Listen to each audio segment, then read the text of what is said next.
Hello guys, welcome back to S3D. And today I'm actually making a very serious video. I have posted information in the community section about some recent situations. Again, I'm not going to go into the private information of someone that I know on YouTube that had this situation happen to him. But he actually lives in Arizona. And I'm authorized to tell you guys the story of what happened because he have talked about on his YouTube channel. So, obviously he's one of those like toy hunters.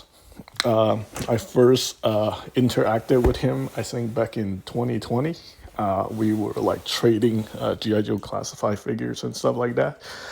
This guy has a passion for calling people out at local Walmarts for doing swaps. And yeah, sometimes when you do stuff like that, you kind of piss some people off, even though those guys are at the wrong. Like, well, why are you swapping figures and stuff like that?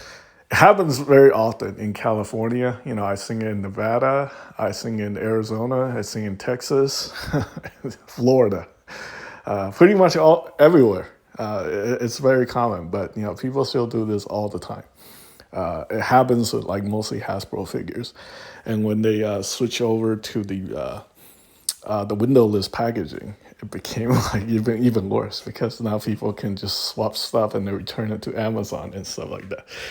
Yeah, it's pretty unfortunate, but this guy, he basically all his content is toy hunts. I watch his channel when he does like toy hunt and stuff like that. So apparently, people have been stalking him at local WalMarts. When he go to Walmart and Target, people have been filming him.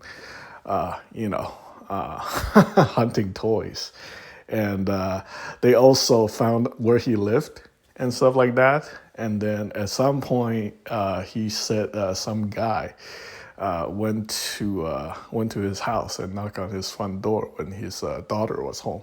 He wasn't home, but his daughter was home. His daughter is like 10 or something like that. And it became a very scary situation because he saw it on he's got one of those like ring cameras where he can see who's knocking at the door. This is in Arizona, right? So he rushed home and then he went inside the house, make sure everybody's okay. And then the same day, the same guy came back, like at nighttime or something, started knocking on the door, right? So he came out and then he pointed a gun at the dude. And the dude's like, oh, dude, no, like I saw you on YouTube and I just want to come by and say hi and see if you want to do some trades or something like that. Yeah, things are getting a little bit out of control. There's actually a lot of crazy people on social media. I would say like 90% of the communities are okay, but it only takes one crazy person or, someone who's not super sensible to ruin your day. This was actually a very scary situation because nobody know what this guy's up to, like no idea. Turned out he was, I don't know. I feel like there's something wrong with the person mentally when you're gonna go to somebody's house and ask them to trade a toy or something like that. Maybe who knows? Basically I was told he feel like there's just something off about this person, right? So he contacted the police. The police didn't do anything. They're like, well, if he comes back, call us, and then we'll send somebody over. That is pretty ridiculous. All right, I also want to share a couple stories. I feel like crime, supposedly statistics show that crime is down in the United States. But a lot of, criminal activities happening like on a massive scale. It just seems like, because the news are reporting it. I don't know if they're purposely just reporting like the crazy cases that were caught on film and something like that to shock us, to make us think crime is out of control. But I have experienced it myself, and obviously a lot of people have experienced this, especially on social media, like the whole doxing thing. It seems like nobody can really do anything about it.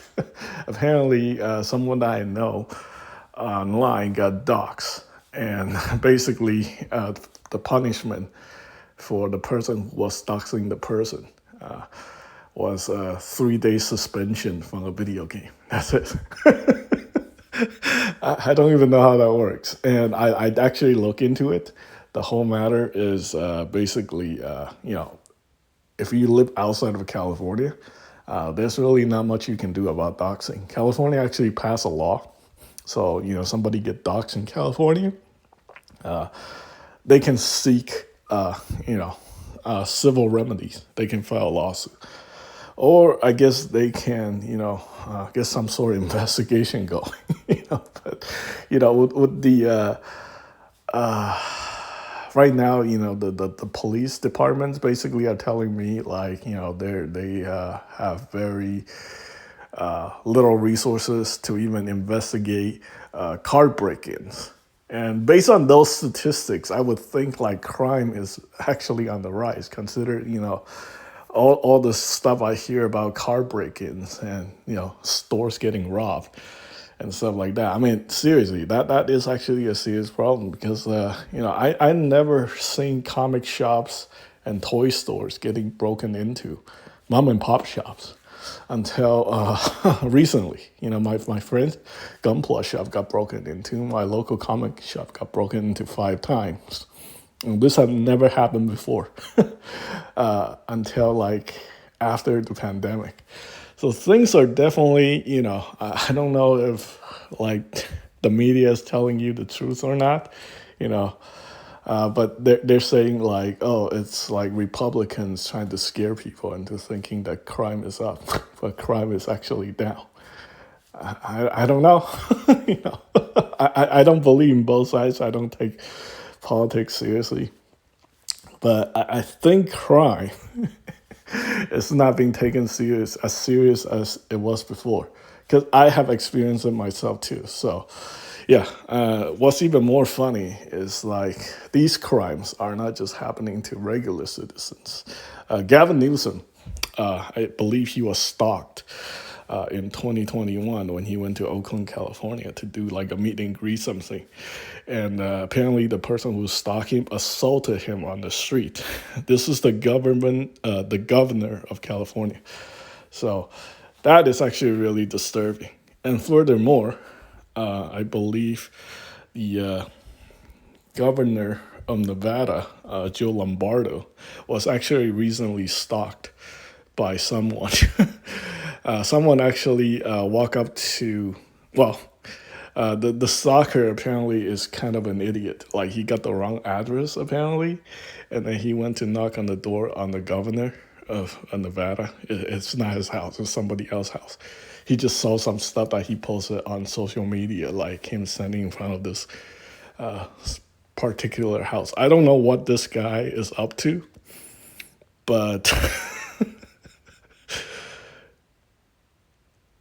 like people are just crazy. Okay, so like, yeah, again, I think some people have just mental issues, like what happened with my friends. I also share a personal story in 2017, right? I used to do toy hunts too. And I have a lot of kids on my channel because I do like brick-based construction videos, right? I was, posting me going to Target, Toys R Us, this one near where I work, and buying, collectibles and stuff like that. And one day I had a very young person come into my car dealership. I was a salesperson, right? Wasted 2 hours of my time, and I was like, okay, are you actually going to buy a car? And then at the end, of our dealing, he spilled the bean on the whole thing in front of my manager, which basically he told the manager that he knows me from my YouTube channel. And he just want to come by to pick my brains about collectibles during work hour. And I show him several cars on the lot. Just like he wouldn't tell me the truth right off the bat. He had to waste like 3 hours of my time. And because of that, I was let go of my job. I was like, well, this is like the dumbest thing ever, right? To have something like this happen to you. And that was all because someone found my information from the YouTube channel of where I work and stuff like that. keep in mind, I never show my face on this channel, so that makes it even more disturbing how much information people can find out about somebody just by watching, with information that's readily available on the internet. So yeah, this is definitely something that's very concerning because I know a lot of my fellow YouTubers. This happened to my friend. I don't know what he's going to do. He might just delete his YouTube channel. He has it for over, he had this channel actually longer than I have. I started in 2015. He started toy hunting all the way back in 2008, right? I think he's got more like 3 times my subscribers, almost like 30,000 subscribers or something like that at this point. I think some of you guys know him. I kind of share his videos. But yeah, like after that incident, like his wife knew about it and she's not happy about it. And, like he actually was the one who warned me about all these crazy folks and not to interact with people in the comment section because he was telling me there were like a lot of bad actors in my comments back in the day. But yeah, having this stuff happen to someone that I know personally and having it happen to me as well, nobody actually showed up in my house ever because I don't post my address. I used to live in an apartment building. You need to have a go through the security guard before he could knock on my door or something like that. So yeah, I was fine. But yeah, I mean, stuff like this is just ludicrous. I don't know what to say about this. I think the reason why I heard about this is because I actually saw this on the news like yesterday. I did not want to believe it. I was like, dude, the freaking governor, and the governor actually spoke out about stuff like this. The story is so insane because this guy believed the governor has committed murder, so he decided to go stalk the guy. And oh boy. Okay. Anyway, just giving you guys a heads up. Hopefully, none of this happened to anybody that I know. On YouTube or on social media. This is something you should take very seriously. I think in the future, for the safety of ourselves, probably not a good idea to keep posting, sharing personal information. I think it can lead to all kind of crazy stuff like identity theft or people just purposely especially if you're one of those toy hunters who constantly calling out people for swapping toys. That is like the number one trigger for people when you're calling them out for like swapping toys. Honestly, we're not in law enforcement. Like we're like, we can be like, oh man, why people swapping toys, right? But when you call people out, you're making it personal. This isn't personal. This is between Target and the guy who's swapping the toy, Yeah, I mean, if you bought a swap toy, you can just return it. I don't think Target's going to give you shit for it. So, yeah, I mean, you wasted time, you wasted gas, maybe you wasted money. But it sucks. This is just a very common thing that happens all the time. I remember when I was doing brick-based construction toys, and kids are stealing the micro action figures out the blank bags all the time. Literally, I seen them in person stealing. So anything we can do about it. I don't think any of us is in law enforcement. And if we are, we should not be posting videos about these kind of situations anyway. So yeah, that's pretty much it for this video. Thanks for watching.